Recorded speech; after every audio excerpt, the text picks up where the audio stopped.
ज्ञानमूर्तिं द्वन्द्वातीतं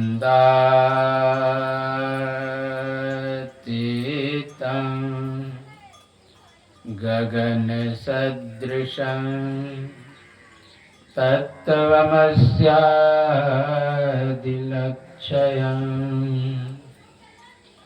एकं नित्यं विमलमचलं सर्वसाक्षिभूतं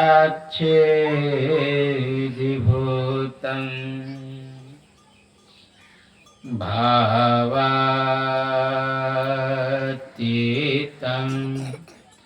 त्रिगुणरहितं सद्गुरुं तं नमामि सद्गुरुं तं नमामि। श्री सद्गुरु महाराज की जय। हम लोगों को जय घोष हृदय खोल के करना चाहिए। जय घोष से हृदय से हाहाकार मिट जाता है। आप लोग एक शब्द सुने होंगे, शंख बाजे तो बलाए भागे। ये जो जय घोष हुआ ना, एक प्रकार शंख बजाना हुआ। जगदीश चंद्र बसु जब विदेश गए तो वहाँ के लोगों ने कहा, आपके भारत में कहावत है। क्या कहा? शंख बाजे तो बलाए भागे। क्या यह सत्य है? कहा, आपके पास सूक्ष्मदर्शी यंत्र है, लगाइए आप। सूक्ष्मदर्शी यंत्र लगाया। जगदीश चंद्र बसु झोले से शंख निकाला और जोर से ज्यों ही फूका, जो विषैले जीवाणु होते हैं वह मर मर करके गिरने लगा। इसलिए हम लोगों को जय घोष जोर से करना चाहिए। बोलिए श्री सद्गुरु महाराज की जय। एक बार और हो जाए। श्री सद्गुरु महाराज की जय। सर्वत्र रूप में विराजमान आराध्य देव को कोटि सनमन। व्यक्त रूप में यत्र तत्र अन्यत्र विराजमान संत जन, विज्ञ जन, सज्जन वृंद, माता एवं धर्मशीला भक्तिमती बहनों के अंतस्थ विराजमान परमात्मा को मेरा नमन। अभी आप लोग यत्र तत्र से, नाम क्या था? विलास बाबू की धर्मपत्नी के अंत्येष्टि संस्कार के शुभ अवसर पर सत्संग में एकत्र हुए हैं। उसमें सदग्रंथ सत्संग योग से मैत्रेयोपनिषद का पाठ श्रवण कर रहे थे।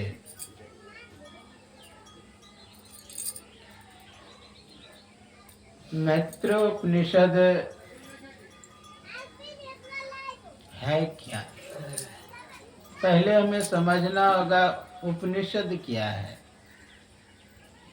उपसर्ग है, नी उपसर्ग है, असद अवसाधने धातु से शब्द बना है।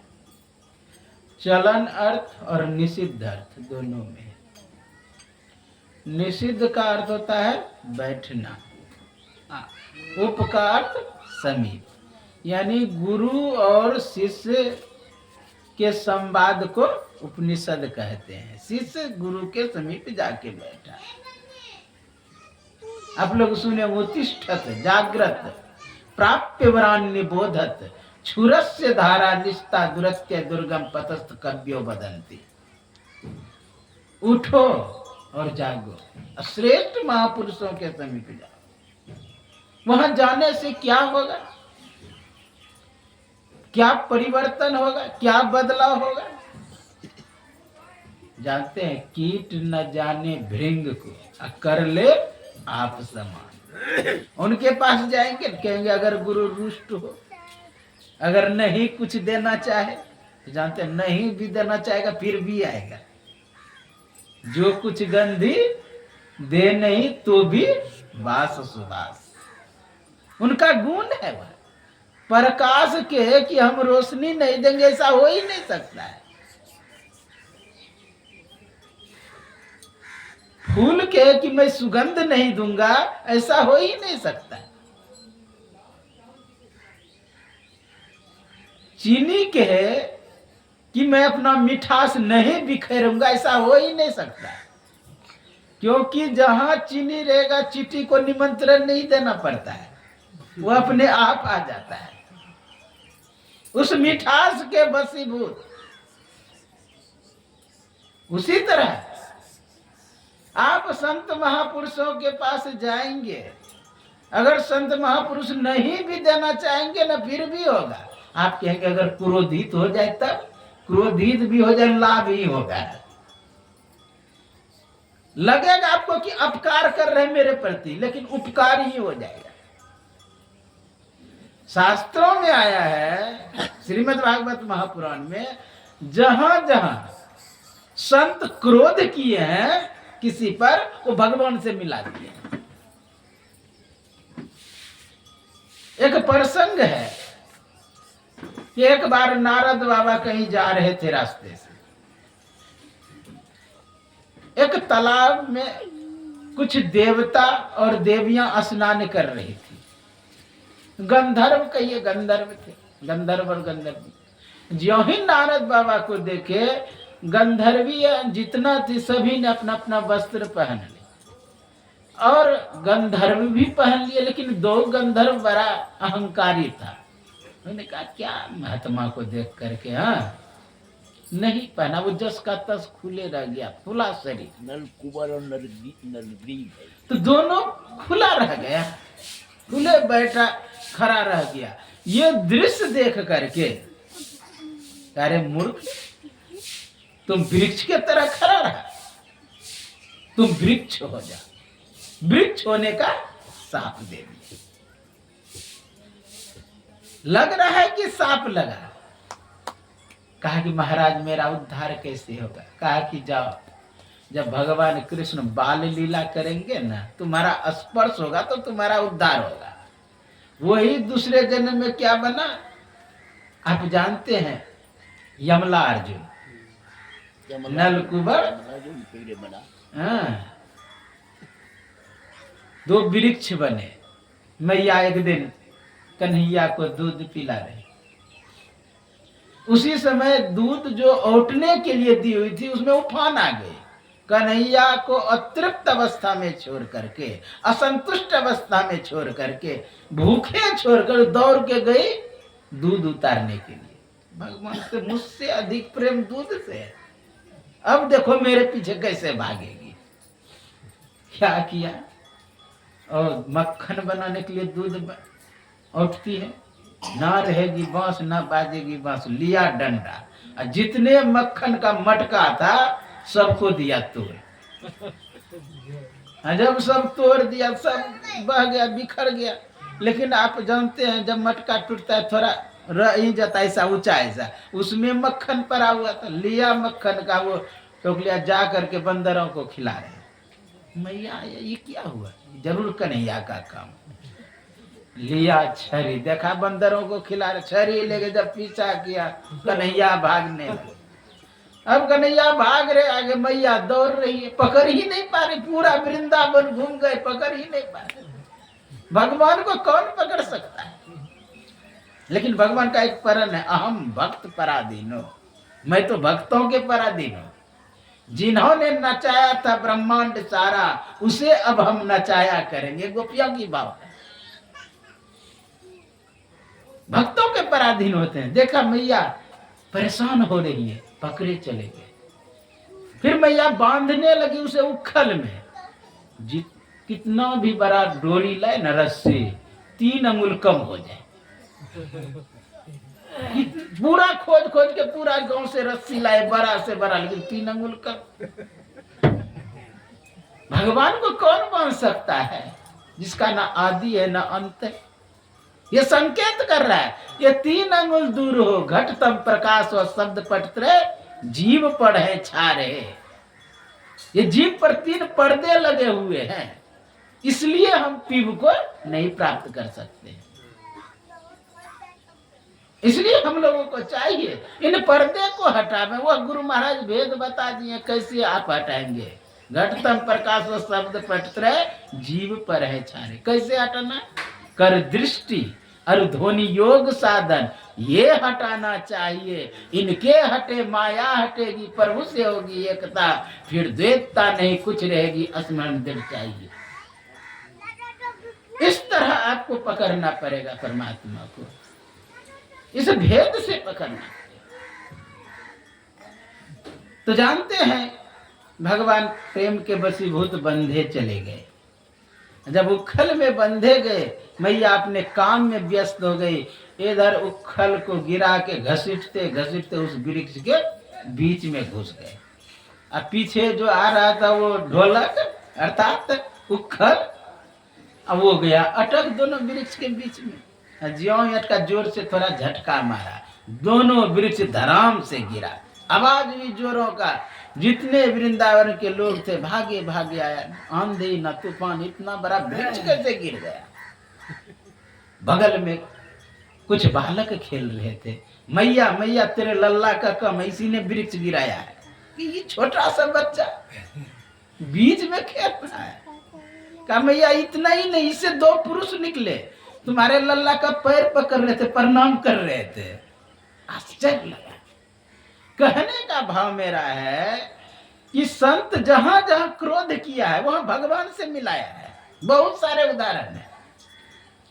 एक बार कुप्पा घाट में ध्यानाभ्यास चल रहा था, तो ध्यानाभ्यास में बीच में एक बूढ़ा खो खो करता था, अर्थात खोखी करता था। लोगों ने कहा भाई बाहर जाकर के बैठो, दूसरे जगह लोगों को डिस्टर्ब होता है ध्यान में।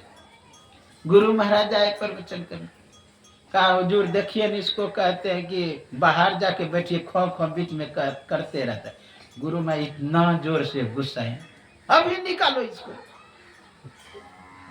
ज्यों ही निकालने का, दूसरे बार फिर आया न दूसरे सत्संग में, बस कहते हैं कि जिसको मैं भगाया वो गया। कहा हुजूर वो तो नहीं भागा, लेकिन जिसको भगाए वो ही भाग गया, उसका खोख ये भाग गया।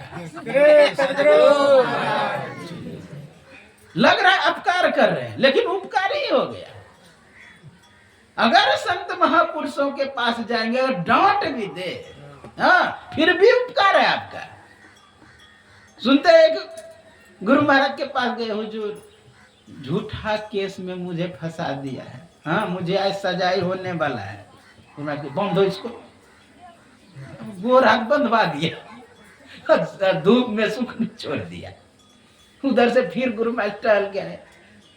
किसी ने कहा हुजूर धूप में है, ऐसा खोल दो। जब गया न अदालत, पता नहीं जज के मन में क्या हुआ, बाइज्जत बरी। विचार करिए, जो सूली का सजा होने वो कांटे ही टली जाए, सजाए तो दिया गुरु महाराज, हाँ, लेकिन देखिए बहुत बड़ी सजाए होने वाला था, लेकिन समाप्त हो गया। कहने का अपकार भी अगर संत कर रहे हैं, आपको लग रहा है तो उपकार ही हो जाएगा। इसलिए संत महापुरुषों के पास जाएंगे। उपनिषद का अर्थ ही होता है ऊपर समीप, निषेध यानी बैठना। आप कहेंगे कैसे परिवर्तन होगा? बैठेंगे तो। एक दार्शनिक एक कमरे में प्रवेश किया, उसको आश्चर्य लगा। एक घड़ी टंगी हुई थी बड़ी वाली, और उसी के नीचे एक छोटी घड़ी टंगी हुई थी। बड़ी घड़ी की मिनट की सुई और छोटी घड़ी की मिनट की सुई दोनों एक सिद्ध में है, और सेकंड की भी सुई छोटी घड़ी का बड़ी घड़ी के एक चीज में है, और मिनट की भी सुई। आश्चर्य लगा कि परमात्मा का बनाया हुआ मस्तिष्क लोगों का भिन्न भिन्न है, ये वैज्ञानिक का बनाया हुआ घड़ी एक जैसे समय कैसे दे रहा है? उसको कुछ ही देर रुकना था, लेकिन वो बहुत देर ठहर गया वहां। क्या किया? छोटी घड़ी को उतार के उसको 2 मिनट पीछे कर दिया, और उसी जगह पुनः टांग दिया।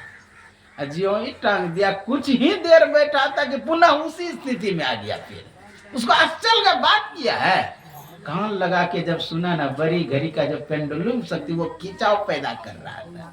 एक बड़ी घड़ी छोटी घड़ी को अपने जैसा बना सकता है, एक गुरु अपने शिष्य को अपने जैसा क्यों नहीं बना सकता? ये है उपनिषद।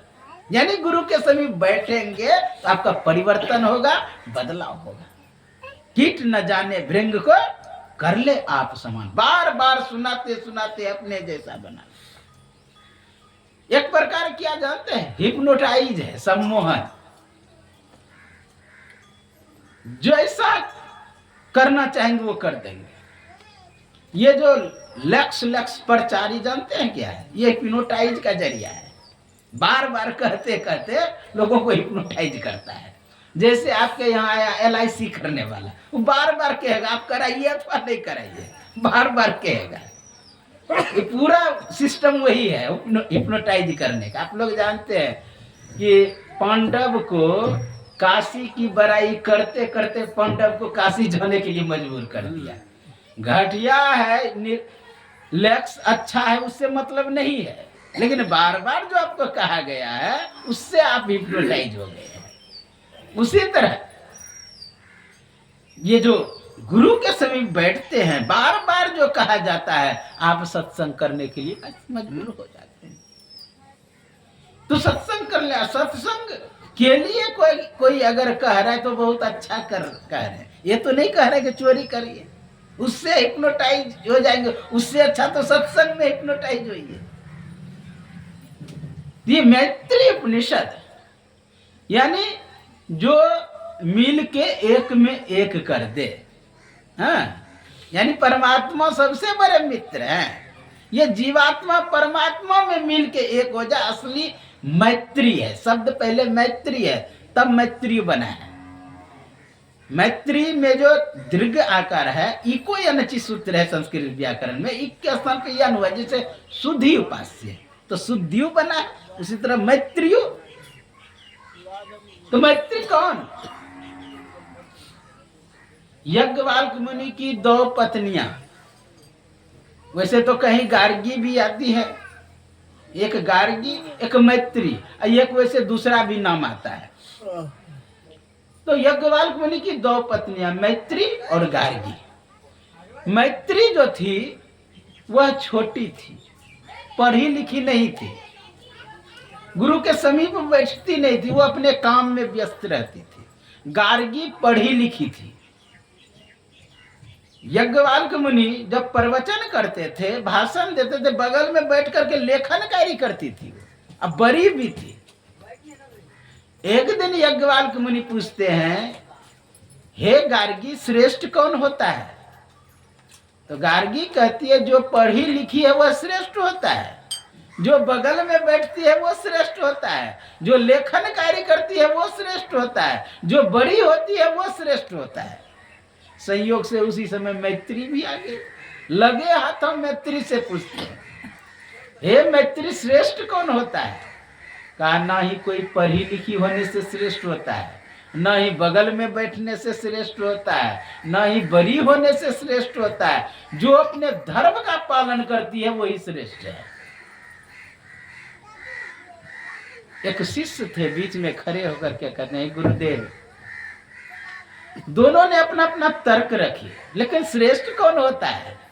कहा, जो मैत्री कह रहे वही श्रेष्ठ है। अब तो गार्गी के अंदर पेट में कड़छी घूमने लगा। हाँ? कि कहा मैं पढ़ी लिखी, बगल में बैठने वाली, लेखन कार्य करने वाली, कह रहे वो श्रेष्ठ है। जैसे हम कहें कि आंख श्रेष्ठ है कि कान श्रेष्ठ है, नासिका श्रेष्ठ है कि जिह्वा श्रेष्ठ, हाथ श्रेष्ठ है कि पैर श्रेष्ठ, सब श्रेष्ठ है अगर अपने कर्तव्य कर्म का पालन कर रहे, अपने धर्म का पालन कर रहे। आंख श्रेष्ठ कब है? जब दूर देखती है। अगर आंख नहीं देख रही तो कहेंगे खराब आंख है, श्रेष्ठ नहीं। कान कब श्रेष्ठ कहेंगे? जब कान सुन रहा है, यानी अपने धर्म का पालन कर रहे। ब्राह्मण क्षत्रिय श्रेष्ठ है। अरे भाई, सब श्रेष्ठ है अगर अपने धर्म का पालन कर रहा है। तो कहेंगे पति श्रेष्ठ है कि पत्नी श्रेष्ठ है? भाई, दोनों श्रेष्ठ है अगर अपने अपने धर्म का पालन कर रही है। तो आजकल अपने धर्म का पालन कम करती है। ये करते हैं। कारण क्या है? लोगों को कहिए पत्नी व्रत धर्म पालन करिए, तो कहेगा कि मेरा पति जो नालायक है, काम नहीं करता है। हाँ, वो मतलब दूसरे का धर्म देखने लगता है। और कहिए पति को कि पत्नी व्रत धर्म पालन करिए, तो कहेगा पत्नी खराब है। पुत्र को कहिए कि पिता के प्रति क्या धर्म होता है, उसका पालन को कहेगा मेरा पिता खराब है, बड़े बेटे को विशेष मानता है। हाँ, अब पिता को कहिए कि पुत्र के प्रति जो धर्म है उसका पालन करे, कहेंगे नहीं मेरा पुत्र जो है नालायक है, अच्छा नहीं है। यानी सब दूसरे के धर्म को देखने लगता है, अपना धर्म पालन। स्वधर्मम निधनम श्रेय पर धर्म भयावह। अपने अपने धर्म का पालन करे। जिस तरह आंख का धर्म देखना है तो मात्र ये देखता है, ना ही सुनता है, ना ही सूंघता है, ना ही स्वाद लेता है। यदि आंख का धर्म है देखना तो मात्र देखता है, उसी तरह कान का धर्म है सुनना तो मात्र सुनता ही है, वो ना ही सूंघता है, ना ही देखता है, ना ही स्वाद लेता है। अपने अपने धर्म में दृढ़ है। लेकिन मनुष्य का अभागा प्राणी जो दूसरे के धर्म को देखने लगता है। पत्नी को कहिए तो पति को खराब कहेंगे, और पति को कहिए तो पत्नी को खराब कहेंगे। अरे भाई, अगर अपने धर्म पर अनुवर्तन करेंगे धरती पर स्वर्ग हो जाएगा। स्वर्ग कहीं बाहर जाने की जरूरी नहीं, यहीं पर आपको अपने परिवार में स्वर्ग हो जाएगा। खाली अपने अपने धर्म का पालन करें। यानी बड़े छोटे भाई का धर्म क्या है बड़े भाई के प्रति, अब बड़े भाई का धर्म क्या है छोटे भाई के प्रति, एक पति का धर्म क्या है पत्नी के प्रति, एक पत्नी का धर्म क्या है पति के प्रति, एक पिता का धर्म क्या है पुत्र के प्रति, एक पुत्र का धर्म क्या है पिता के प्रति। अपने अपने धर्म का पालन करें ना, स्वर्ग हो जाएगा घर। लोग केवल दूसरे का दोष देखने में रहते हैं, दूसरे का दोष। इसलिए परिवार में कलह, समाज में कलह। अच्छाई भी रहेंगे तो बुराई जल्दी नजर आता है। अच्छा, जाते हैं बैगन खरीदने के लिए, अच्छा देखते हैं किस जगह छेद है, हाँ वो जरूर देखेंगे। लेकिन उतना बड़ा बैगन है वो सही है वो नहीं दिखाई देगा, जब कहां पर खराबियां वही दिखाई देगा। नकार पर विशेष आकर्षण होता है। जैसे लिखा रहे इधर झांकना मना है, यानी इधर देखना मना है, तो 90% लोग उधरे देखेंगे। नकार में आकर्षण होता है। कहने का भाव है यहां पर क्या कह रही है मैत्री, कि जो अपने धर्म का पालन करती है वो श्रेष्ठ है। मैं वो ये नहीं कही कि मैं श्रेष्ठ हूं, जो अपने धर्म का पालन करे। कहेंगे सन्यासी श्रेष्ठ है कि बैरागी गृहस्थ श्रेष्ठ है? भाई दोनों श्रेष्ठ, अपने धर्म का पालन करें। पैर तो तभी न अच्छा माना जाएगा, श्रेष्ठ माना जाए पैर चलता हो। हाथ तभी न श्रेष्ठ माना जाएगा जब हाथ पकड़ता हो। अब पकड़े ही नहीं और चले ही नहीं तो आप कैसे कहेंगे हाथ पैर श्रेष्ठ है? सन्यासी का जो धर्म है, कर्तव्य है, उसका पालन करे। जो गृहस्थ का धर्म है वो अपने धर्म का पालन करे। यदि दूसरे धर्म का पालन करने लगेगा ना, थोड़ा गड़बड़ी हो सकता है। आंख का धर्म है देखना, और आंख से सुनने लगा तब गड़बड़ होगा कि नहीं, विचार करिए। कान का धर्म है सुनना, और कान देखने लगे तो गड़बड़ होगा कि नहीं, अनुमान करेंगे भाई हाँ ये सा होगा। इसलिए अपने धर्म का पालन करें। तो मैत्री यही करेगा, अपने धर्म का पालन करें। संयोग से उसी समय राजा जनक के दरबार से एक दरबारी आते हैं और यज्ञवाल्क मुनि को कहते हैं, हे यज्ञवाल्क मुनि, राजा जनक एक ग्रंथ की रचना कर रहे हैं, इसलिए आपको आमंत्रित किया है लेखन कार्य के लिए। और लेखन कार्य से पूर्व हवन होगा, मंगल कामना के लिए हवन होगा, उसमें आहुतियां देना पड़ेगा, इसलिए पत्नी को सहित लेकर के आएंगे आप। उसी समय कहा मैत्री अमुक तिथि को अमुक समय में तुम तैयार रहना। अब तो गार्गी के अंदर और पेट में करछी घूमने लगा। कहा मैं बड़ी पढ़ी लिखी, बगल में बैठने वाली, लेखन कार्य करने वाली, अब उसको कह रहे साथ में जाने सौतिया देहाती भाषा में कह लीजिए। अब अंदर में जल रहा है। और जो अंदर में जलता है वो बाहर भी कभी कभी निकल आता है। हुआ क्या, वह समय आ गया। तो कहते गार्गी मैत्री से, मैत्री तुम तो जा रही हो पति के संग में, लेकिन मुंह मीठा करके जाना चाहिए। कहा ठीक है, मैं खा लूँ, तो पढ़ी लिखी थी नहीं, जैसा कह दे वैसा करने लगे। कहा कि लो मैं खीर बनाया हूँ, इसको खा लो। खीर में मिला दिया था जहर। अब बोलिए पढ़े लिखे कुछ ऐसे वैसे, बड़ा घमंड अकील का, जहरी वचन यो मुख से निकले सांप निकलता दिल का। कोई सफा न देखा दिल का। पढ़ा लिखा है, अंदर में क्या कूड़ा करकट भरा हुआ है, गंदगियां भरा हुआ है। अभी सुन रहे थे ना, चित्त मंतर गतम दुष्टम तीर्थ स्नान न सुध्यते सत सोपी जलोर्धूतम सूराभान निवासुचि। अंदर में दुष्ट भावना हो तो बाहर सफाई करने से क्या फायदा, तीर्थ करने से क्या फायदा। अंदर के गंदगी को साफ, दिल का हुजरा साफ कर, जाना को आने के लिए, ध्यान गैरों का उठा उसको बिठाने के लिए। अंदर के गंदगी को तो साफ कर, भीतर मैल चहल के लागी और ऊपर तन का धोबो जी। अंदर के गंदगी को साफ कर।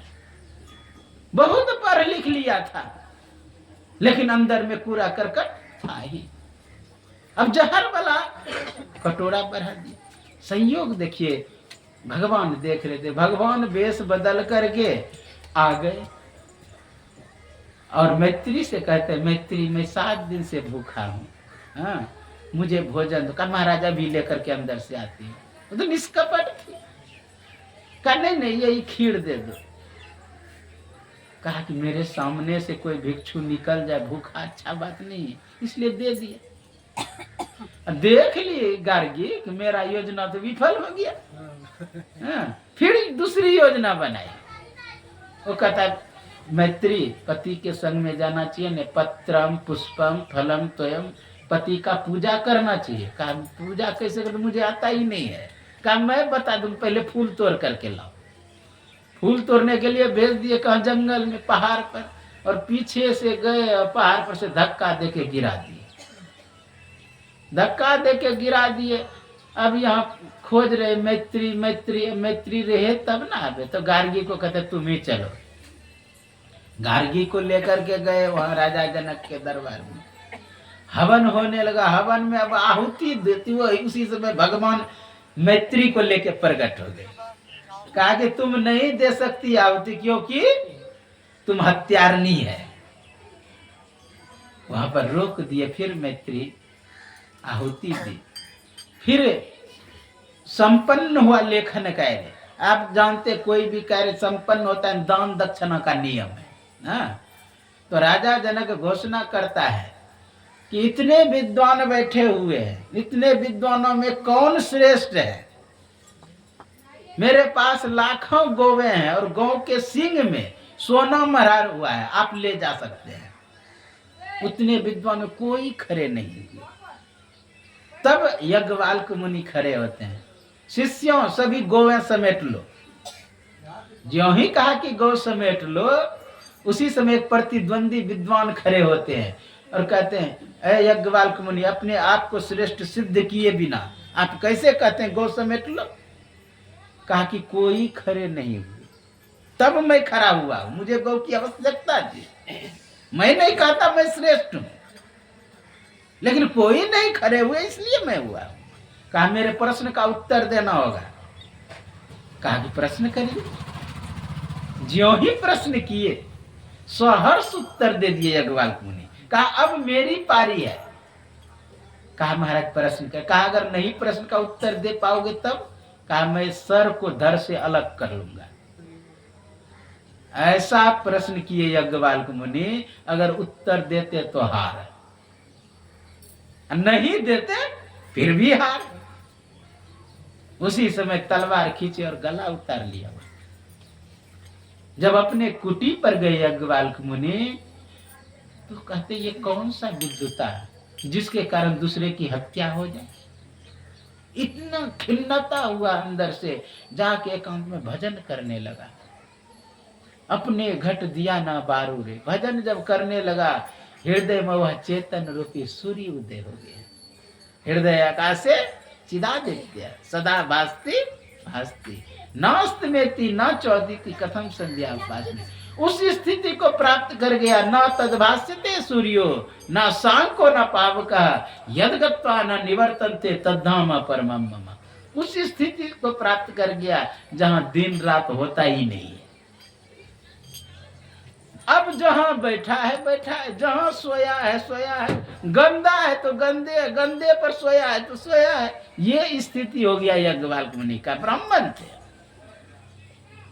ये स्थिति हो गया। तो मैत्री कहीं जाती थी, लोग कहते कैसा आपका पति ब्राह्मण है जो पूजा पाठ नहीं करते हैं, संध्या उपासना नहीं करते, अब सब व्यंग कसे उस पर। तो ही आकर के पति देव से कहते हैं, पति देव, लोग कहते आप कैसे ब्राह्मण हैं जो संध्या उपासना नहीं करते हैं, भजन नहीं करते हैं, भक्ति नहीं करते हैं। तब याज्ञवल्क्य मुनि कहते मृता मोह मई माता, यानी मोहमयी माता मर गई। जातो बुद्धमय सुता, जातो मतलब होता है उत्पन्न होना, जनि प्रादुर्भाव धातु से शब्द बना है। जातो बोधमय यानी बुद्धमय पुत्र का जन्म हुआ।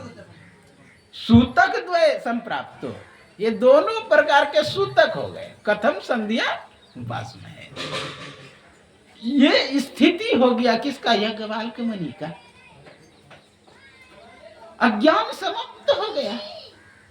एक और कोई कथा कहते हैं इस पर। मृता मतलब मिट्टी भी होता है, मृदा, मृदा शब्द से बना है मृता। हाँ, पहले मृदा है, मृदा मतलब होता है मिट्टी। कहते हैं एक बार कि व्यास दूसरे जन्म में एक पहले जन्म में ब्राह्मण था।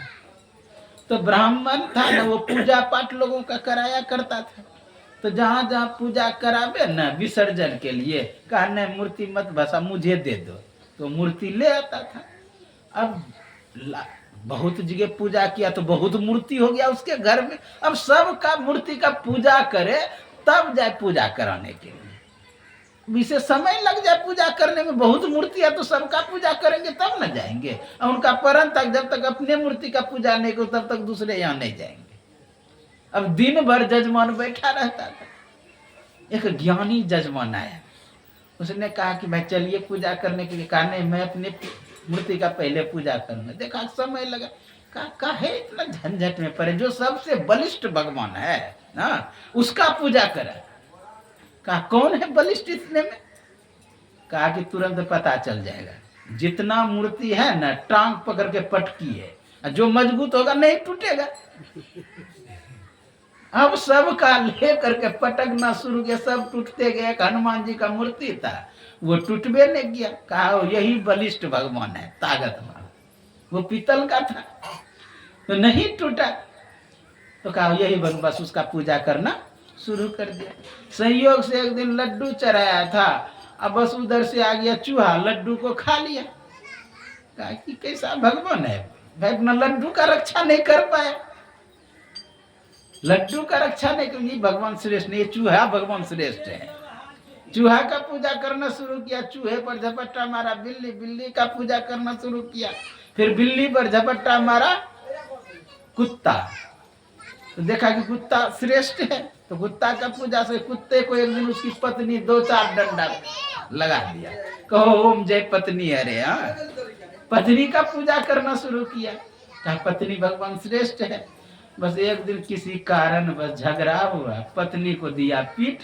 अहम ब्रह्मास्मि, मैं हूँ ब्रह्म हूँ। इसलिए अपने अंतर की खोज करा, अंदर में जो परमात्मा है वो सबसे श्रेष्ठ है। खुद का पता लगा लीजिए, खुदा का पता लग जाएगा। मृता यानी मिट्टी का जो मूर्ति था उसे तोड़ दिया। मृता मोह, मोह किसके प्रति था? मिट्टी के मूर्ति के प्रति। तीर्थे दाने जपे यज्ञ काष्टे पासना के सदा शिवम पश्यति मूढ़ात्मा शिव देहम प्रतिष्ठितम। तीर्थ में, दान में, जप में, यज्ञ में, मैं यह नहीं कहता हूं तीर्थ गलत है। प्रारंभिक के लिए बहुत अच्छा है, वहां से प्रेरणा मिलती है। अब उसी में लगे रहे, यह भी तो ठीक नहीं। अच्छा, सीढ़ी की आवश्यकता है कि नहीं छत पे जाने के लिए? अब सीढ़ी को ही पकड़े रहे, यह भी उत्तम नहीं। सर्वाधारक के पास जाने के लिए आधार की आवश्यकता होती है। ये सभी आधार है, तीर्थ, दान, जप, यज्ञ, पासना के सदा। लेकिन इसी में परमात्मा, यह मूर्खता है, इससे आगे बढ़े तो परमात्मा मिलेंगे। इसलिए मिटता मोहमय माता, मोह जो मृत्यु के प्रति था, मिट्टी के प्रति, मिट्टी के मूर्ति के प्रति लगाव होता ही है, प्रेम होता ही है। आप जानते हैं कितनी भक्ति सगुण साकार में बढ़ जाता है लोगों का, उतना निर्गुण निराकार में नहीं बढ़ता है जितना सगुण के प्रति बढ़ता है। सगुण वाले तो कहते वो कौन सा भगवान जिसका आंख नहीं खंडन करने वाला, जिसका पैर नहीं, जिसको कान नहीं। अरे मेरा भगवान तो पैर वाला है, जरूरत पड़ेगा सेवा भी कर देंगे भगवान का, हाँ, नहवा भी देंगे। वो कैसे नहाइएगा बिना पैर आंख वाले को? प्रेम सगुण सरकार वाले में होता है, बढ़ता है। इसलिए सगुण सरकार को सम्मान करते हुए हमें निर्गुण निराकार की ओर जाना चाहिए। यहाँ पर कह रहे मृता मोहमयी माता, मोह मई जो माता वह मर गई। मोह क्या होता है? आसक्ति लगा या संशय कहिए, संदेह कहिए। संशयात्मक ज्ञान मोह जनित है, असंशय रहित मोह रहित है। संशय क्या है? आप लोग जानते हैं कि बड़े बड़े को संशय हो गया कि भगवान है कि नहीं सगुण साकार में। एक बार की बात है, भगवान कृष्ण गांव में घूम रहे थे। तो गांव में जब घूम रहे थे तो होता क्या है, वहां देखा कि अनेक पुआ पकवान बन रहा है। जाके मैया की चोटी पकड़ के खींचने लगा, मैया मैया ये पुआ पकवान क्यों बन रहा है? कहा कि नंद बाबा से जाके पूछो। बाबा से जाके पूछा, बाबा बाबा ये पुआ पकवान मेवा मिष्टन क्यों बन रहा है? कहा बेटा इंद्र का पूजा होगा। कहा इंद्र का पूजा करने से क्या होगा? कहा कि इंद्र का पूजा करोगे ना वो खुश हो जाएगा और वर्षा देंगे। कहा वर्षा देने से? कहा कि हमारी फसल होगी, अब फसल होगी तो गौ खाएगी, और गौ खाएगी तो दूध देगी, और दूध खा के हम लोग मोटे ताजे हो जाएंगे। कहा जब इंद्र का काम है वर्षा करना तो घूस क्यों देना? ये घूस लेना देना दोनों जुल्म है। अब समझा बुझा करके बस पूजा इंद्र का रोकवा दिया। तो इंद्र इतना कुपित हुआ। आप लोग कथा जानते हैं, विस्तार से है भागवत में करता हूं तो विस्तार से कहता हूं। मेरा कहने का भाव है कि इंद्र को संशय हो गया था कि भगवान है कि नहीं है। जब इंद्र पूजा रोकवाए तो जब इतना वर्षा किया, इतना वर्षा वृंदावन पे कि सबको भाग के जाना पड़ा गोवर्धन के पास, क्योंकि गोवर्धन का पूजा कराए थे उसी मेवा मिष्टान से, उसी पुआ पकवान से। कहा था कि गोवर्धन जो है इससे टकरा करके वर्षा होता है, इसलिए इसका पूजा करो। तो जब इंद्र कुपित होकर के वर्षा दिया तो सबको बुला करके कहाँ ले गया? वही गोवर्धन के पास।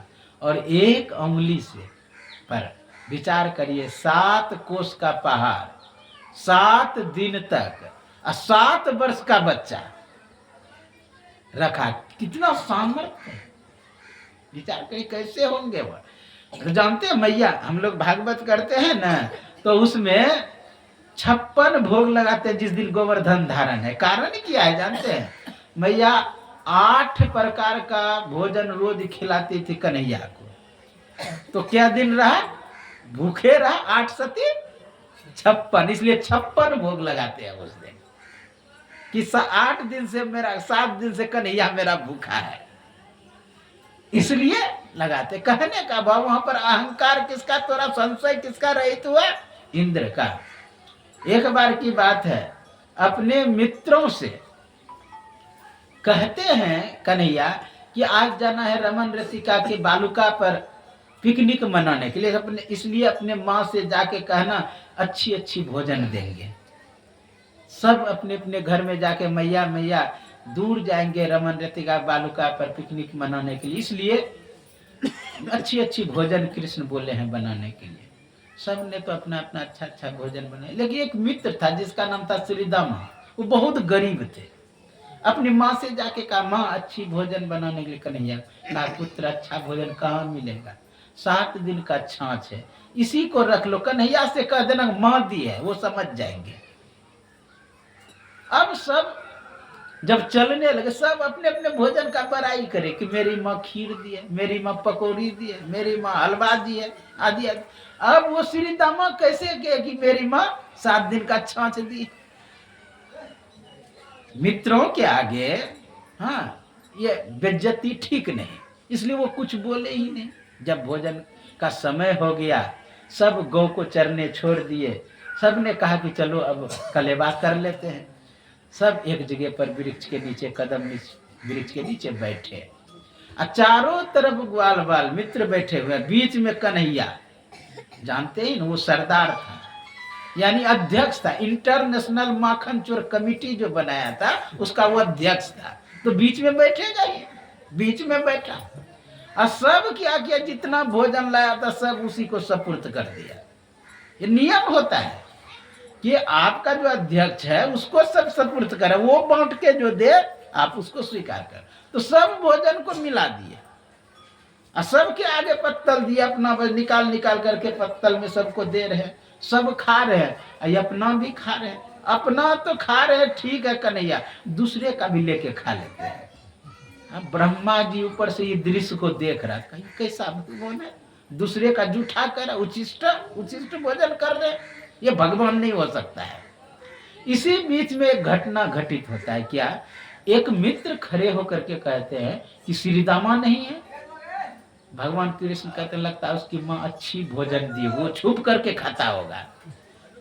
ज्यों ही उठ करके देखा कि वृक्ष में खड़ा होकर के कुछ पी रहा है, कहा वो देखो वहां पर, मैं अभी पकड़ के लाता हूँ। दौड़ा भगवान कृष्ण, तब तक में श्रीदामा देख लिया कि कृष्ण मेरे ओर आ रहा है। वो जल्दी जल्दी पीना शुरू किया, वो जो छाछ था कि ना रहेगी बांस, ना बाजेगी बांसुरी।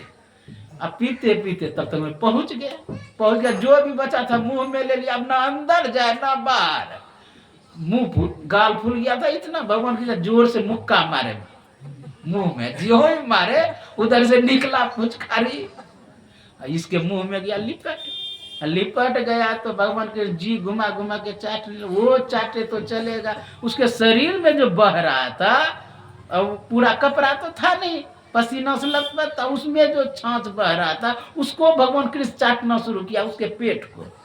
अब ब्रह्मा जी सोचे नहीं, ये भगवान हो ही नहीं सकता है, कहा भी परीक्षा हो जाएगा। क्या किया ब्रह्मा ने, जितने गैया थे सबको चुरा लिए। हम देखता है गैया नहीं है, देखता है बगल में जो ग्वाल बाल सब थे वो भी गायब, अब बगल में जो श्रीदामा था वो भी गायब। बात क्या है, आंख बंद करके देखा, ज्यों ही आंख बंद करके देखा, वो ब्रह्मा बाबा का काम है, कुट्टी काट के खिलाने दो, कुछ दिन परेशानी होगा तब बुझेगा वो। तो क्या किया भगवान कृष्ण, एक को हम बहुत श्यामा, मैं एक हूं बहुत हो जाऊं। जितने ग्वाल बाल थे सब आप ही बन गए, जितने गैया थे सब आप ही बन गए, जितने बछड़ा थे सब आप ही बन गए। नाटे थे ग्वाल बाल तो नाटे बन गए, मोटे थे तो मोटे, छोटे थे छोटे, लंबे थे तो लंबे, गोरे थे तो गोरे, काले थे तो काले, जैसे जैसे जो थे सब बन गए। जितने लाठी थे सब आप ही, जितने बछड़ा थे सब आप ही, गैया काली गोरी चितकबरी जैसे जैसे सब आप ही बन गए, एक को हम बहुत श्यामा। अब जब वृंदावन में रहने लिए 1 साल तक रहे, लोगों को बहुत आनंद आया, क्योंकि कृष्ण को ही पकड़ रहे, कृष्ण को ही कुछ कर रहे हैं। अब होता है क्या, ब्रह्मा के मन में होता है जाके देखे क्या हाल है। ब्रह्मलोक छोड़ के आया यहाँ देखने के लिए वृंदावन, देखता यहाँ सब है, मैं तो ब्रह्मलोक में रख के आया हूँ।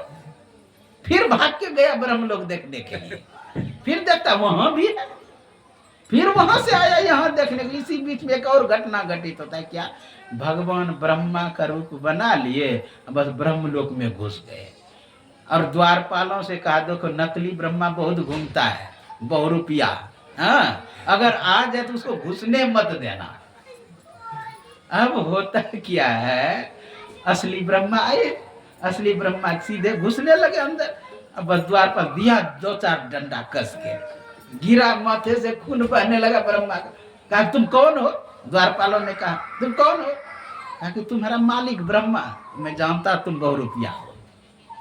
सोचा बात क्या है, मेरा ही नौकर मुझे ही पिटाई कर रहा है, पहचानने से इनकार कर रहा, बात क्या है? जब आंख बंद करके देखा तो अंदर में भगवान बैठे हुए हैं। कहा असली ब्रह्मा वही है, मुझे केवल दर्शन करने दो। तब द्वारपाल ने कहा कि अब आया उस पहाड़ के नीचे, अरे बोलो न मैं बहुरूपिया हूँ, इनाम लेना है दर्शन करके, अब तुम जा सकते हो। ज्यों ही अंदर गया ब्रह्मा, भगवान गायब। जो ब्रह्म तुक्ष, वो जो मच्छर से भी तुच्छ बना दे, वो सामर्थ्य है भगवान। तो बड़े बड़े को मोह हो गया है, संदेह हो गया कि ये भगवान है कि नहीं है। तो ये मोह हट जाना, संशयात्मक ज्ञान हट जाना, संदेहात्मक ज्ञान हट जाना, वास्तविक मोह रहित होना होता है। होई विवेक मोह ब्रह्म भागा, तब रघुनाथ चरण अनुरागा। तो मोह कब समाप्त होता है? आप लोग सुन, मृता मोहमयी माता। मोह कैसे समाप्त होगा? जब वास्तविक ज्ञान हो जाएगा, संशय से रहित। जैसे टेढ़ा मेढ़ा कुछ रखा हुआ है, थोड़ा बहुत अंधेरा है, हाँ? न विशेष प्रकाश है न विशेष अंधेरा है। और उस समय आप टेढ़ा मेढ़ा देखे, मन में हो गया ये सांप है कि रस्सी है, संदेह, हाँ? ये सांप है कि रस्सी है। ये है मोह जनित ज्ञान। मतलब संशय में रहना मोह में रहना है, वास्तविक ज्ञान ना होना मोह में रहना। बोलिए श्री सद्गुरु महाराज की जय। मोह में रहना क्या है? संशय में रहना, वास्तविक ज्ञान ना रहना।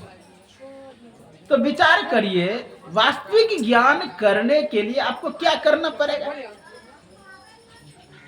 आपको टॉर्च लाना पड़ेगा, हाँ? टॉर्च जला के देखना पड़ेगा ये सांप है कि रस्सी है। या नहीं तो आपको डंडा लेके उल्टा पुल्टा के देखना होगा। अगर उल्टाएंगे पुल्टाएंगे, अगर सांप रहेगा तो हलचल होगा, उसमें कुछ चलन पैदा हो, कुछ गति करेगा। अगर सांप नहीं रहेगा तो गति नहीं करेगा। और भागने, संशय से भागने के बाद कभी संदेह दूर नहीं होगा। आपको संदेह से गुजरना पड़ेगा, तब संदेह दूर होगा। अच्छा, संदेह कब होता है? संशय कब होता है? लोगों से अगर पूछा जाए संदेह कब होता है, लोग तुरंत कहता है अज्ञान में। लोग तुरंत कहता है संदेह कब होता है? अंधकार में। अंधकार में संदेह नहीं होता है, ना ही अज्ञान में संदेह होता है। जानते हैं किसको? अधकचरा को होता है। अच्छा, पूरा अंधेरा है तो आपको क्या दिखाई देगा कि टेढ़ा मेढ़ा कुछ रखा हुआ है? पूरा अंधेरा रहने के बाद नहीं होता है, दिखाइए नहीं दे रहा तो संदेह कहां से होगा? दिखाई थोड़ा दे, निश्चित हम ज्ञान ना कर पाए, वो है संदेह।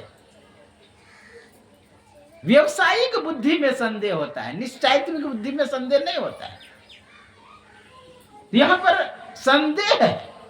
जैसे आप जानते हैं कि भगवान राम लीला कर रहे थे, उसी समय भगवान शंकर जा रहे हैं उस मार्ग से। कहां से आ रहे हैं? एक बार त्रेता युग में ही शंभु गए, कुंभज ऋषि पाए। कुंभज ऋषि के पास से कथा सुन करके आ रहे थे, और जिस कथा को सुने थे उसके मन में हो रहा था मेरा कान तो पवित्र हो ही गया है। अगर उस दृश्य का, जो मैंने कथा सुना, उस दृश्य का अगर दर्शन हो जाता तो मेरा आंख भी निहाल हो जाता है। भगवान शंकर का भाव है। ज्यों ही यह भाव आया, उसी समय देखते हैं भगवान लीला कर रहे हैं। क्या लीला? सीता का हरण हो गया है। और जानते हैं, वृक्षों से, पशुओं से, पक्षियों से, जड़ चेतन से, सबसे पूछ रहे हैं कि मेरी मृग नैनी लोचनी सीता को देखी। अब ये दृश्य ज्यों ही देखे, भगवान शंकर समझ गए अभी लीला कर रहे, जाना ठीक नहीं है। हाँ, दूर से ही प्रणाम किए, जय सच्चिदानंद। ज्यों ही प्रणाम किए, सती कहती है विशेष भांग तम्बाकू चढ़ा लिए है क्या है? नशा वाले को वास्तविक ज्ञान नहीं होता है। कब क्या बोलेंगे, किसको प्रणाम करेंगे कहना मुश्किल है। पियक्कड़ जो होता है देखेंगे ना कहीं कुछ बोलेगा, अब किसी को प्रणाम कर लेगा। एक पियक्कड़ पी करके जा रहे थे, संयोग से भैंस से टकरा गए, कहा बहन जी माफ करेंगे भैंसिया को। यहाँ तक तो ठीक था, अब बौखते हुए चला गया आंगन, आंगन में अपना पत्नी से टकरा गए, कहा कि बहन जी माफ कर दिया, दो तो फिर तुमको बहन दिखाई देते हैं। हम कब क्या बोलेंगे कहना मुश्किल है, किसको प्रणाम करेंगे कहना मुश्किल है। तो पियक्कड़ का ये हाल होता है। वही कहते हैं भगवान शंकर को मैया सती विशेष चढ़ा लिए थे क्या, आप किसको किसको प्रणाम करते रहते। कहा नहीं, मैं उसी को प्रणाम करता जिसका दिन रात रटन करता, सादर जपहूं अनंग आराध्य। मैं जिसका जप करता उसी को मैं प्रणाम करूं। कहा यदि वो भगवान होते, 10 मिनट बाद गप करिए, सत्संग में बैठ जाओ। भगवान होते तो किसी व्यक्ति से पूछते कि मेरी पत्नी को देखे हैं। ये कौन सा ज्ञानी का लक्षण है कि वृक्षों से पूछ रहा है, पागल नहीं तो और क्या है। अच्छा, पागल को देखे हैं कभी कभी, कहीं कहीं प्रणाम करेगा, कभी आकाश देख करके बोल रहे हैं कुछ, तो वही स्थिति है भगवान राम का। कभी वृक्षों से पूछ रहे तो कभी पत्थरों से पूछ रहे हैं, कभी पशुओं से तो कभी पक्षियों से। ये पागल का लक्षण नहीं है तो और क्या। पश्चिम के दार्शनिकों ने कहा पूरब में जितने संत हुए ना, अगर पश्चिम में होते तो पागल खाने में होते, जितने पश्चिम में पागल खाने में बंद है वो अगर पूरब में होते तो संत कहते। आप संत का भी लक्षण देखेंगे ना, किसी संत का पागले के तरह है। रामकृष्ण परमहंस जी महाराज किधरों जाते 5 आदमी लगा रहता था, कोई हरे कृष्णा नाम बोल दे, ज्यों ही बोल देते बस नाचने लगते थे। अब घंटों नाच रहे हैं, अब संभालना मुश्किल हो जाता था। गुरु महाराज जानते 12 बजे रात में ही कह देते थे कि अरे सुबह हुई, आज स्तुति शुरू करो। बोलिए क्या स्थिति। अब कभी कह दे क्या शुक्रवार ही है, रविवार है, गुरु कीर्तन करो। अब कहा उस देश की बतिया जय नहीं होती दिन रतिया, उसी स्थिति में है, उनको क्या पता। अब इस स्थिति गुरु महाराज चलो सत्संग करने जाना, कहाँ जाना है कोई पते नहीं। सब अब चला सब लाद ले सामान, जा करके सिर धरवा समाधि जो है उधर जो गोलंबर है घूमने वाला, वहीं उतार के बस सत्संग करना शुरू। चलो सत्संग करने जाना है तो जहाज अड्डा उतार दे, बस सत्संग करना शुरू। कहने का भाव कि संत में भी वैसा लक्षण आता है। महर्षि संत सेवी परमहंस जी महाराज कहा करते थे कि जिन्होंने उस गली को पा लिया वो पागल हो जाता है। जिन्होंने उस परमात्मा के गली को पा लिया। यहाँ जो भगवान राम है वैसा ही दिखाई दे रहा है, लेकिन भगवान शंकर वास्तविक देख रहे हैं, सती वास्तविक नहीं देख रहे। सती संदेह में है, संशय में है, मोह में है, क्योंकि उसने सत्संग का सम्मान कभी नहीं किया है, सत्संग सुनी ही नहीं है। संग में जरूर गई, संग सती संग में एक बार त्रेता युग में ही शंभु गए, कुंभज ऋषि सत्संग सुनने के लिए जो गए, संग में सती भी गई है। लेकिन जानते हैं क्यों उसको संदेह हुआ? गए ना जो मुनि थे कुंभज ऋषि, वो दौड़ करके भगवान शंकर के पैर पकड़ने लगे। ये दृश्य देख करके सती के मन में संदेह हो गया, ये क्या कथा व्यास, जो श्रोता को देख करके चरण छूने लगे, ये वक्ता ठीक नहीं है। अब किसी की सरलता सहजता को देख करके आप कहेंगे ये ठीक नहीं है, ये अच्छी बात नहीं है। अब बोलिए अभी धीरेन्द्र कृष्ण शास्त्री जो है कितना सरल है, बच्चे का भी चरण छू लेता है। अब देखिए बच्चा की तरह करेगा, तो सरलता यह ना समझे कि ये हाँ साधारण आदमी है। जिस वृक्ष में फल लगता है वो वृक्ष झुकने लगता है।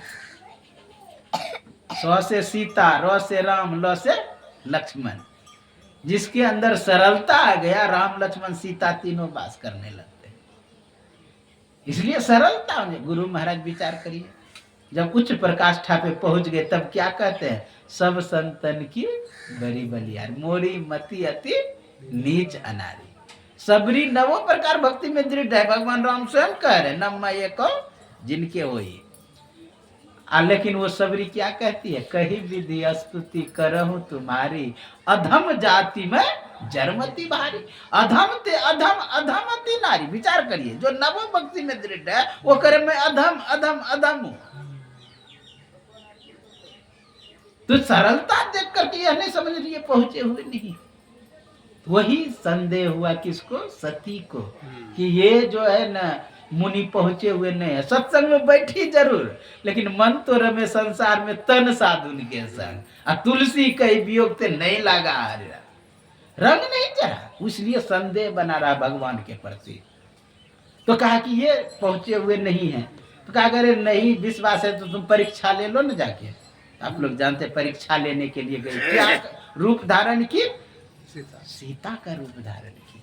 अच्छा, भगवान राम संदेह में नहीं है, मोह में नहीं है भगवान राम, क्योंकि वो वास्तविक देख रहे हैं, सीता नहीं देख रहे हैं। वो सीता के अंदर जो व्यापक शक्ति आद्या शक्ति उसको देख रहे हैं। नहीं तो कहते हे सीते कहाँ चली गई थी, वहां क्या कहे, हे माते भोलेनाथ को कहाँ छोड़ी। वास्तविक देख रहे हैं। ना भगवान राम मोह संदेह में है, ना भगवान शंकर संदेह में है। संदेह में सती है। इसलिए एक बात नहीं मोही सुहानी, तदपि मोह बस कहूं भवानी। मोह में कौन है, सती। राम कृपा ते पार्वती, सपने तब मन माही, शोक मोह संदेह भरमु मम विचार कछु नाही।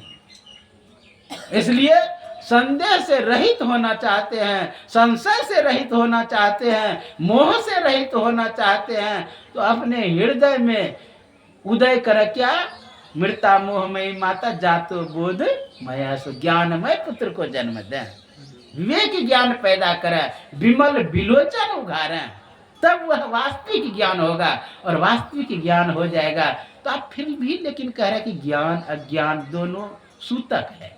इस अति के हिसाब से हमारे पास उतना समय नहीं सबका व्याख्या कर पाऊँ, इसके लिए हम जानते हैं चाहूँ तो 10 दिन बोल सकता हूँ इस पर केवल, हाँ, लेकिन उतना समय नहीं है। तो मृता मोहमयी बात था, जातो बोध मया सु। सूतक द्वय, सूतक क्या है, सूतक मतलब खराब उस दिन, हाँ खराब है। अच्छा विचार करिए, ज्ञान खराब है, अज्ञान भी खराब करे, अज्ञान खराब कहीं रहा, ज्ञान भी खराब यहाँ कह रहा है। यहाँ बुद्ध में पुत्र भी सूतक कहा जा रहा है और मोह भी सूतक कहा जा रहा है, दोनों कह रहा है।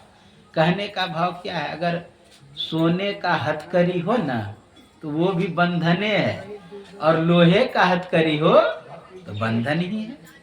अच्छा, लोहे का हथकड़ी कम बंधन है, नरक जो है कम बंधन है, लेकिन स्वर्ग महाबंधन है, सोना महाबंधन है। कोई हथकड़ी पहना दे सोना और कोई हथकड़ी पहना दे लोहे का। विचार करिए, अगर भागने का मौका मिला तो भाग जाएंगे लोहे का हथकड़ी पहने, और कहीं कटवाने का मन वो कटवा करके उसे फेंक देंगे।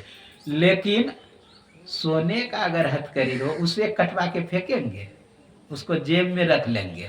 सोना कौन फेंकता है, सोना को आप हृदय से लगाएंगे, लेकिन लोहे को फेंक देंगे। नरक से आप हटना चाहेंगे, लेकिन स्वर्ग से हटना नहीं चाहेंगे, स्वर्ग को पकड़े रहेंगे। दोनों बंधन है, चाहे सोने का हथकड़ी हो कि लोहे का हथकड़ी हो, बंधन तो बंधन होता है। यहाँ पर दोनों कह रहा सूतक। बहुत सुंदर उपनिषदकार अपने सत्संग योग में कहता, अंधतमा परविशन्ति ये विद्यामुपासमहे ततो भूया युक्ते तमा विद्यायामृता। जो अविद्या की उपासना करता है वो अंधकार में प्रवेश करता है, जो विद्या में ही रत रहता है वो उससे भी घोर अंधकार में प्रवेश करता है। इसलिए आसक्ति रहित हो जाए। आसक्ति रहित होंगे कैसे, तो हृदय आकाशे चिदादित्य सदा भास्ति भास्ति नास्तमेति ना चौदेति कथम संध्या उपासना।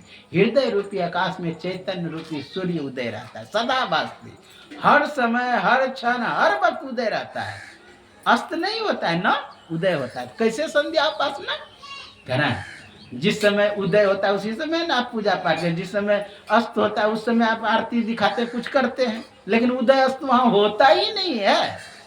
उस स्थिति को प्राप्त कर लेंगे कैसे, तो अपने घट दिया न बारू रे, नाम का तेल सूरत की बाती, भ्रम अगिन उदगारू रे, झूठी जान जगत की आशा बारंबार विसारू रे। इस तरह आप साधना करके गुरुदेव जो युक्ति बताए, भेद बताए, जो नहीं लिए है भेद, जो नहीं युक्ति लिए है, उसको तत्काल ले लेना चाहिए। बहुत जल्दी भजन आतुरी कीजिए और बात में तत्काल ले लेना चाहिए जल्दी। क्योंकि लोग कह सकते हैं सच्चे सदगुरु का खोज।